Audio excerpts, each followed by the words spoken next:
हमारी संस्कृति, हमारी पहचान। यज्ञ, योग, आयुर्वेद सदा रहे हमारे साथ। भारत के प्राचीन ग्रंथों एवं आधुनिक विज्ञान का दिव्य संगम, यज्ञ महिमा।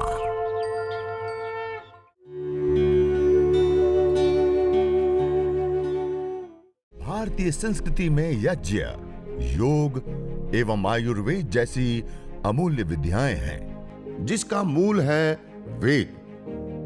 इतिहास की ओर दृष्टि डालें तो भगवान राम, भगवान कृष्ण से लेकर राजा महाराजाओं, ग्रामवासियों व अरण्यवासी ऋषियों की कुटियों तक नित्य व नैमित्तिक यज्ञों का प्रचलन देखने को मिलता है।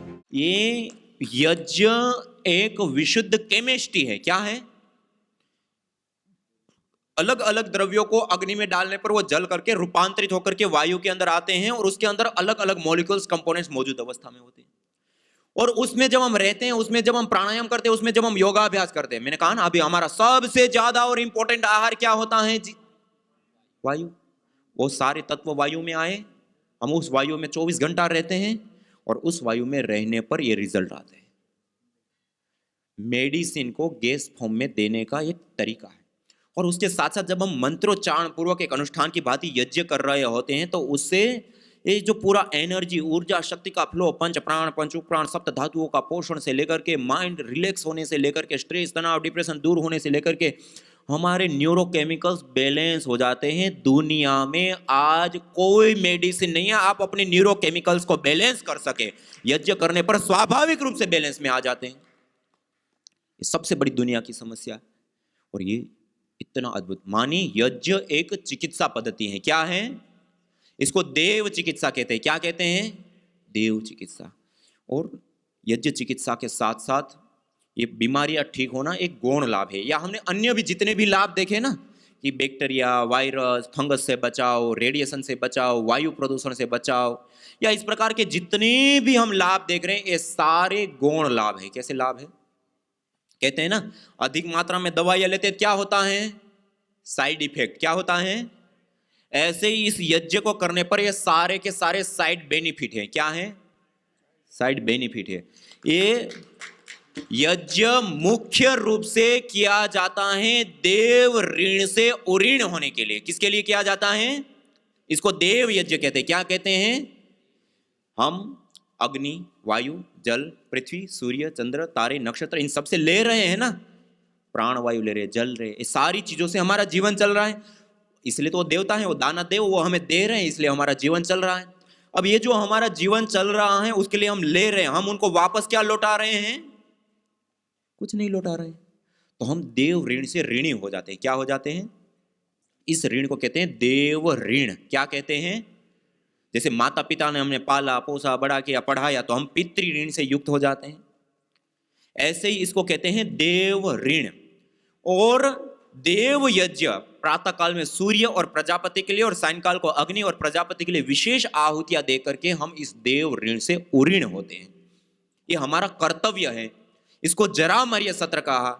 यद अग्निहोत्रम जरामर्य सत्रम जरयाह व मुच्यते मृत्युना व मुच्यते। या तो जरावस्था में बिल्कुल बुढ़ापा अवस्था आ जाए, हम अपना खुद का पानी भी ना पी पाए, तब छोड़ने योग्य है, या मृत्यु हो जाए तब, उसके बिना छोड़ने योग्य नहीं है। और जब इस नियम पूर्वक इस यज्ञ को जो व्यक्ति करता है तो कहा अग्निहोत्रे अश्वमेघस्य आप्ति। अग्निहोत्र करने पर अश्वमेघ याग का फल होता है। अश्वमेघ यज्ञ आपने सुना है रामायण में, प्रभु श्री राम जी ने कराया था।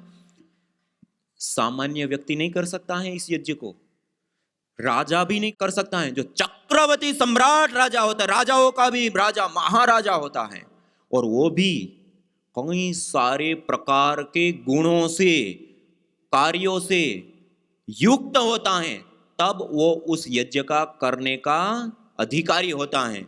और जब उस यज्ञ को वो करता है और उसका जो फल प्राप्त होता है, अग्निहोत्र अश्वमेघ स्याप्ति, ये प्रतिदिन यज्ञ करने पर, अग्निहोत्र करने पर उस अश्वमेघ याग का फल प्राप्त कर लेते हैं।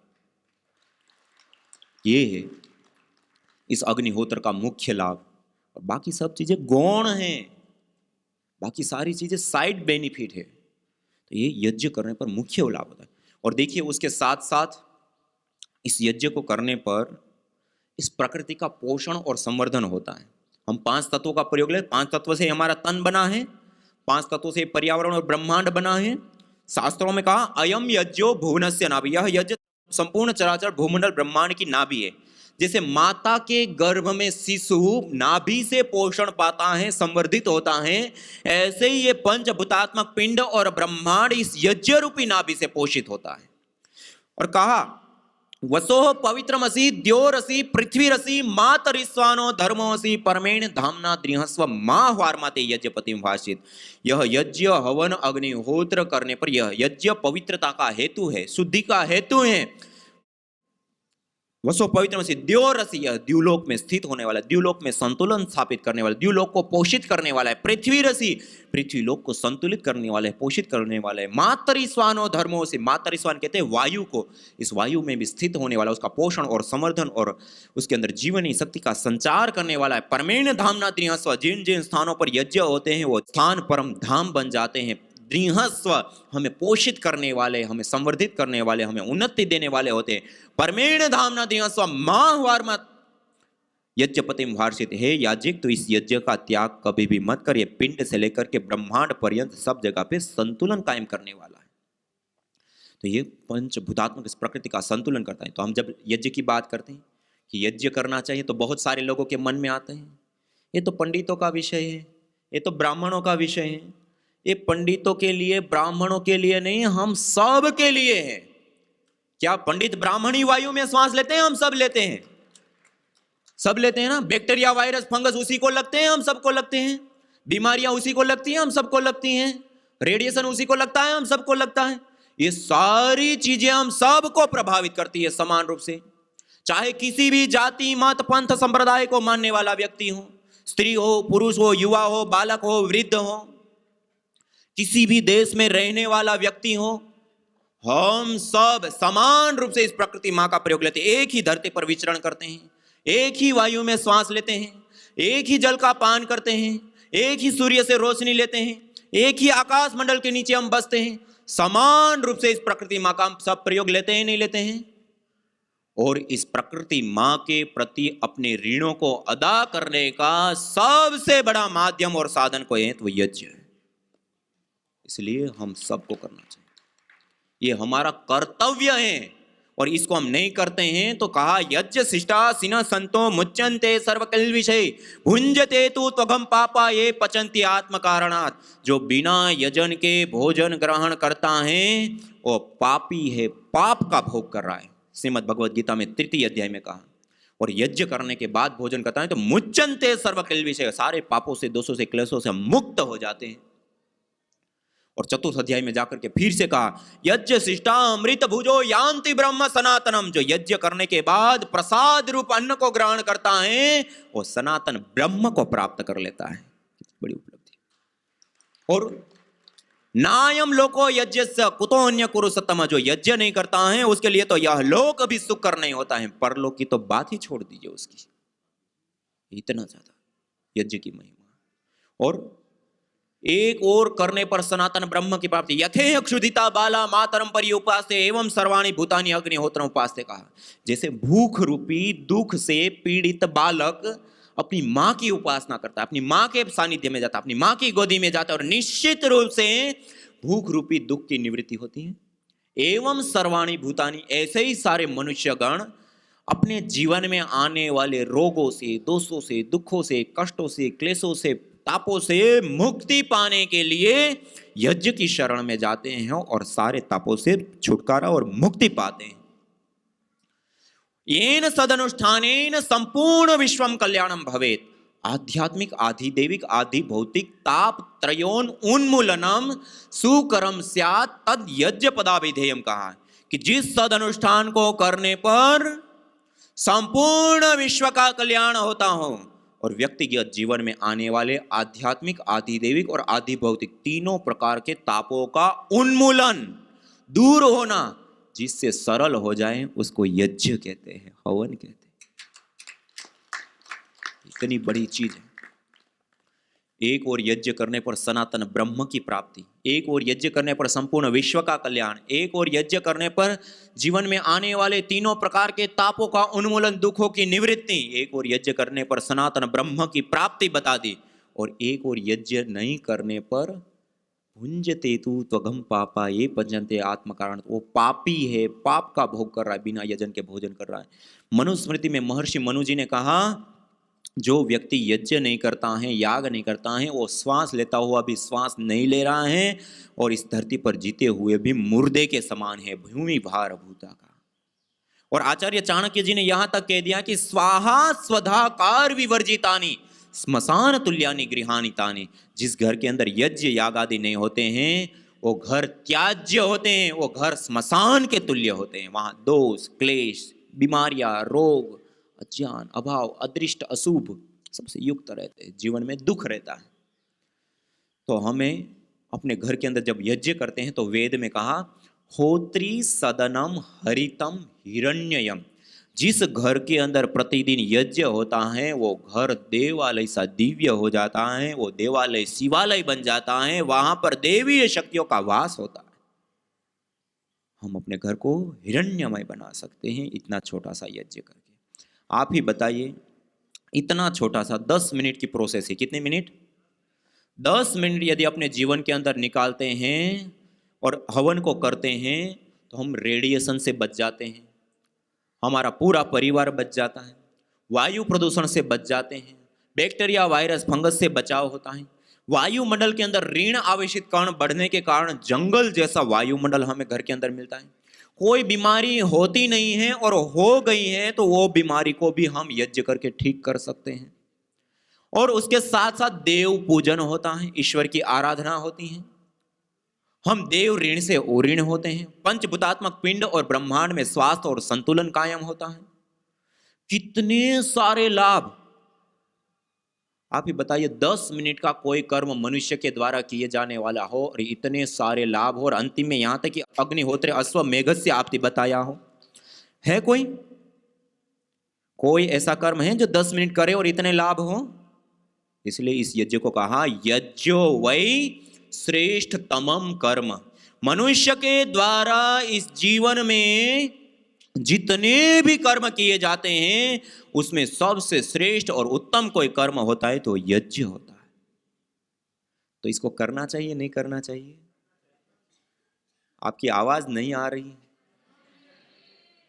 करेंगे आप लोग? कुछ नहीं आता तो अग्नि प्रदीप करके आचमन अंग पर जल सेचन करके 11 या 21 गायत्री मंत्र या महामृत्युंजय मंत्र की आहुति देकर के भी जरूर करेंगे। कितने लोग करेंगे? सब। एक बार आपके लिए जोरदार ताली हो जाएगा। हाँ, ये श्रेष्ठतम कर्म है।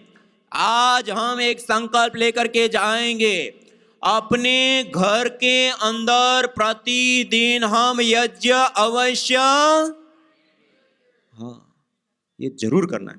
अब देखिए, हम करेंगे तो हमें तो ये सारे लाभ प्राप्त होंगे, लेकिन हमारे साथ रहने वाले अपने भाई, अपने बंधु, अपने साथ सहकर्मचारी के रूप में कार्य करने वाले या हमारे आसपास में रहने वाले, उन लोगों को भी, सबके साथ बातें तो हम करते ही हैं ना। दिन में 1-2 घंटे तो हमारे ऐसे होते हैं जो कहीं ना कहीं हम बातचीतों में गुजारते, अड़ोसी पड़ोसी संबंधी सखे सबके साथ करते हैं, नहीं करते हैं? अब उसी में हमने उनको ये यज्ञ के 10 लाभ 20 लाभ जो हमने देखे, ये बात बता दी कि देखो ये करने पर ऐसे ऐसे लाभ होते हैं। 10 मिनट की ये प्रोसेस कभी सिखा दिया, और वो भी उनको भी ये यज्ञ करने के लिए प्रेरित कर दिया, और वो अपने घर में करने लग गया, तो उनको भी ये सारे लाभ प्राप्त होंगे नहीं होंगे? होंगे नहीं होंगे? आपने यदि इतना किया ना, अरे एक घर के अंदर एक हवन कुंड पहुंचा दिया और उनको प्रेरित किया, तो इसका इतना बड़ा पुण्य होता है। जैसे कोई 10-15 लोग परिवार में रहते हैं, और एक व्यक्ति कहे कि इस पूरे परिवार में जितना भी मेडिकल खर्च आता है, दवाइयों का खर्च आता है, डॉक्टरों का खर्च आता है, वो सारा का सारा खर्च मैं दूंगा, तो उसको हम कितना बड़ा परोपकारी कहेंगे, और उसको उसका कितना बड़ा पुण्य प्राप्त होगा? बहुत बड़ा पुण्य मिलेगा, नहीं मिलेगा उनको? और वो जो पुण्य है उससे भी बड़ा पुण्य हम यज्ञ यदि उस परिवार में पहुंचा देते हैं, पहले तो कोई रोग आएगा ही नहीं, वो तो रोग आ गया उसके बाद ट्रीटमेंट दे रहे हैं। यज्ञ कर दिया तो रोग आने ही नहीं देंगे। और दूसरा, कोई रोग आ गया है तो उसको ठीक भी करेंगे, और उसके साथ देव पूजन से लेकर के कितने सारे और समस्त प्रकार की नेगेटिव ऊर्जा, उनसे भी उनको मुक्ति और पुण्य प्राप्त होते हैं इस यज्ञ से, और उससे सबको लाभ प्राप्त होता है। तो आप विचार कीजिए, जो हम 10-15 लोगों का परिवार का पूरा मेडिकल खर्च उठाने पर भी जो पुण्य प्राप्त नहीं होता है, उससे भी बड़े पुण्य के भागी होते हैं जो किसी के घर के अंदर यज्ञ सिखा देते हैं। इस पुण्य को उठाएंगे हम। हाँ, कुछ नहीं तो एक संकल्प हम ले सकते हैं, हर दिन नहीं तो एक सप्ताह में एक परिवार को हम जरूर यज्ञ सिखाएंगे और प्रेरित करें। एक सप्ताह में एक परिवार को सिखा सकते हैं। मैं आपको एक उदाहरण बताता हूं। अभी मैंने पहला कैंसर का केस बताया ना, बहन का, जिन्होंने 57 लाख खर्च किए, 2 साल में कैंसर ठीक नहीं हुआ और यज्ञ करने पर ठीक हो गया। वो अपने पूरे नगर में जहां पर भी उनको पता चलता है कि यहाँ कैंसर का पेशेंट है, उनके घर पे जाकर के उनको यज्ञ सिखाते, कराते और बताते, कहते देखो हमने इतना खर्च किया, नहीं हुआ और ये किया, हो गया, आप भी करिए। सबको सिखा रहे हैं और प्रतिदिन अपने घर के अंदर करते हैं। और हर दिन एक नए दंपति, अड़ोसी पड़ोसी, साथ में काम करने वाले लोगों को हर दिन एक व्यक्ति को सुबह में आमंत्रित करते हैं और उसके साथ बैठ करके यज्ञ करते हैं, उनको सिखाते हैं, बताते हैं और कहते हैं कि ऐसे हर रोज किया करो। हर दिन एक दंपति। उन्होंने मेरे को दिन गिन करके बताया कि इतने दिन हो गया, तब से हम एक दंपति को बुला, पूरे नगर को सबको बुला दें। तो हम कम से कम हर दिन नहीं तो रविवार को एक दिन हम उनको बुला लें, हम उनके घर पे जाकर के अपना यज्ञ कर लें और उनको सिखा दे, बता दे, कर दे। कर सकते हैं, नहीं कर सकते हैं? एक सप्ताह में एक परिवार को हम प्रेरित कर सकते हैं, नहीं कर सकते हैं? क्या आज हम एक संकल्प लेकर के जा सकते हैं कि हम प्रतिदिन अपने घर में यज्ञ तो हम करेंगे, लेकिन सप्ताह में एक परिवार को यज्ञ के साथ जरूर जोड़ेंगे? हाँ, ये भी एक संकल्प लेकर। और देखिए, हम सब लोगों ने मिल करके यहां यज्ञ किया, आनंद आया नहीं आया? आनंद आया ना? तो क्या हम एक और संकल्प लेकर के जा सकते हैं कि हम स्वयं तो यज्ञ करेंगे, लोगों को प्रेरित भी करेंगे, लेकिन हम सब मिल करके, जो जो यज्ञ कर रहे हैं सब मिल करके एक साथ 3 महीने या 6 महीने में एक साथ सब परिवार बैठ करके एक बड़ा बहुकुंडीय यज्ञ महोत्सव मनाएं? कर सकते हैं? करेंगे? तो अपना जोरदार करतल ध्वनि के साथ अपना समर्थन दीजिए। हाँ।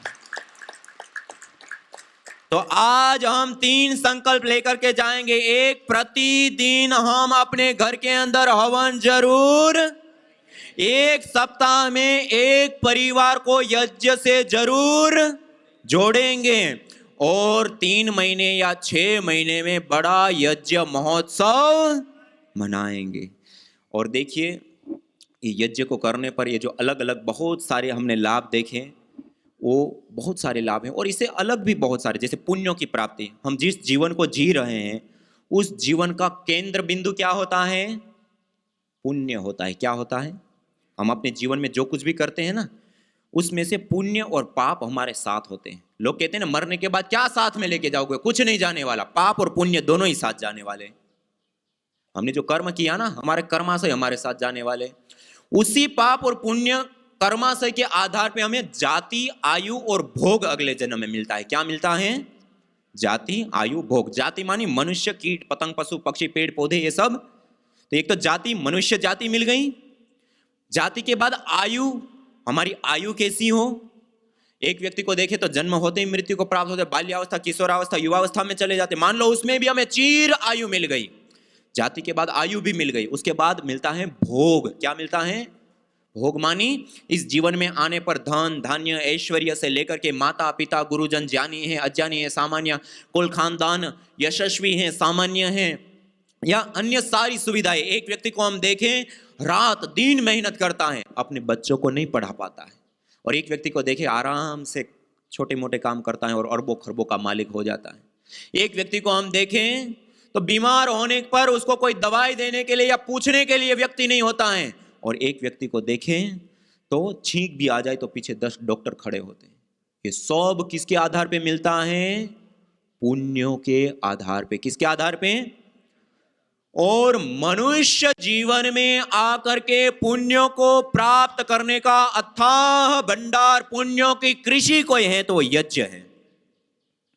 जितनी आहुतियां दो उतने पुण्य पाओ, अथाह पुण्य प्राप्त होते। इसलिए कहा ना, ये जन्म जन्मांतरों का शोधन कर देता है, जन्म जन्मांतरों को सुधार देता है। क्यों? पुण्य ही इतनी बड़ी मात्रा में मिलते हैं। तो ये इस प्रकार से पुण्य भी मिलता है। और मनोकामना की पूर्ति, आज हम मनोकामना की पूर्ति के लिए कहां कहां दौड़ रहे हैं। इष्ट काम दुखा, सारी इच्छित कामनाओं को पूर्ण करने वाला, सर्व काम दुखा, सारी प्रकार की कामनाओं को पूर्ण करने वाला, सत्याह संतु यजमानस्य कामका, जो यजमान यज्ञ करने के बाद यज्ञ अग्नि के समक्ष हाथ जोड़ करके प्रार्थना करता है, उसकी वो सारी मनोकामनाएं पूर्ण होती है।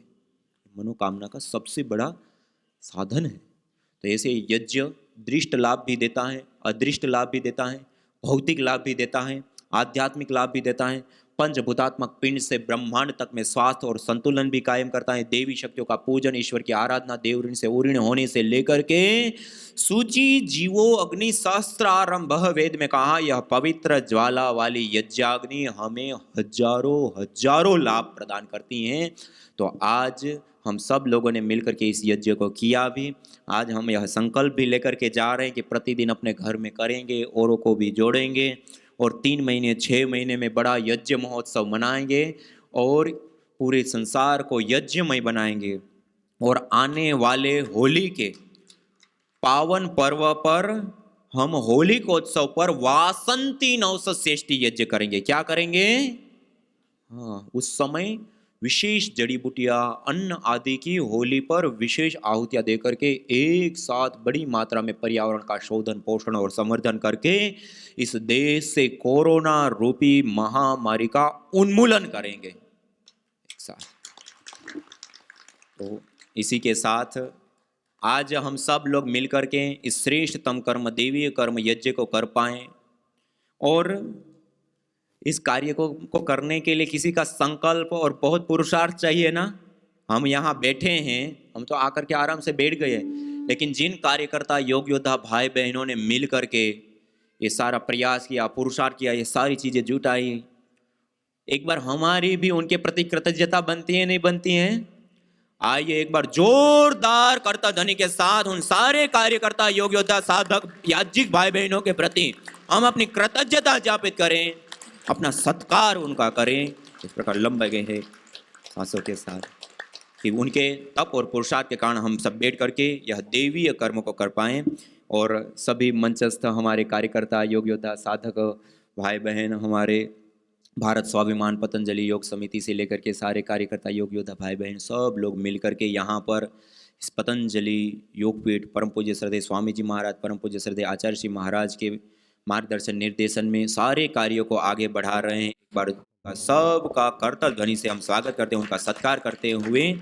आइए सभी लोग सीधे बैठते हुए शांति पाठ पूर्वक आगे इस कार्यक्रम को बढ़ाएं। सभी लोग ब्रह्मांजलि में दोनों हाथ रख करके लंबा गहरा श्वास भर के ओम द्योः शान्तिरन्तरिक्षं शान्तिः पृथिवी शान्तिरापः शान्तिरोषधयः शान्तिः वनस्पतयः शान्तिर्विश्वे देवा शान्तिर्ब्रह्म शान्तिः सर्वगं शान्ति शान्तिरेव शान्ति सा मा शान्तिरेधि। ओम शान्ति शान्ति शान्ति। सभी को सादर नमस्ते। यज्ञ भारतीय संस्कृति की मुकुट मणि है, प्रतीक है, मूल है। मानव जीवन के हर पहलू के साथ यज्ञ जुड़ा हुआ है, चाहे वह संस्कार हो, चाहे पूजा पाठ या फिर पर्व से लेकर हर शुभ अशुभ अवसरों में भी यज्ञ करने की सार्वभौमिक, वैज्ञानिक एवं पंथ निरपेक्ष पावनी परंपरा रही है। आइए हम संकल्प लें, संसार के श्रेष्ठतम कर्म यज्ञ को अपनाएं। पिंड और ब्रह्मांड में संतुलन कायम करने वाले यज्ञ को अपने जीवन का अभिन्न अंग बनाएं एवं प्रकृति मां के प्रति अपने ऋणों को अदा करें। विश्व स्वास्थ्य का एक नारा, यज्ञ से होगा जग उजियारा।